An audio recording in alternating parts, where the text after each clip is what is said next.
ബില്ലിൽ ബാർകോഡ് ഉൾപ്പെടുത്തില്ലായിരുന്നു. കസ്റ്റമറുടെ പേരും ഫോൺ നമ്പറും വെക്കാറില്ല.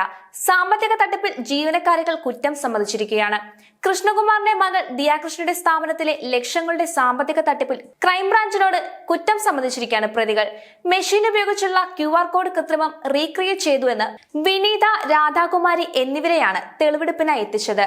തെളിവെടുപ്പിനെത്തിച്ച സ്ഥാപനത്തിൽ നിന്നും സാധനങ്ങൾ വാങ്ങുമ്പോൾ നൽകുന്ന ബില്ലിൽ കസ്റ്റമറുടെ പേരും ഫോൺ നമ്പറും വെക്കാറില്ലായിരുന്നു. ആഭരണങ്ങളുടെ വില നിശ്ചയിക്കുന്നത് ദിയയാണെന്നും കസ്റ്റമർ സെലക്ട് ചെയ്യുന്ന ആഭരണത്തിന്റെ ചിത്രം ദിയയ്ക്ക് അയക്കുമ്പോൾ വില നിശ്ചയിച്ച് ദിയ മറുപടി നൽകുമെന്നും ജീവനക്കാരികൾ പറയുന്നു. യഥാർത്ഥ വില അറിയുന്നതിനുള്ള ബാർകോഡ് ബിൽ ഉൾപ്പെടുത്തില്ലെന്നും ഇവർ ക്രൈംബ്രാഞ്ചിനോട് പറഞ്ഞു. ആഭരണം വാങ്ങിയ ജ്വല്ലറി, ദിയയുടെ കവടിയാറിലെ ഫ്ളാറ്റ്, സ്ഥാപനം എന്നിവിടങ്ങളിലാണ് തെളിവെടുപ്പ് നടത്തിയത്. അതേസമയം മുൻ ജീവനക്കാരികൾ സ്ഥാപനത്തിൽ നിന്ന് 69 ലക്ഷം രൂപ തട്ടിച്ചുവെന്നാണ് അന്വേഷണത്തിൽ കണ്ടെത്തിയിരിക്കുന്നത്.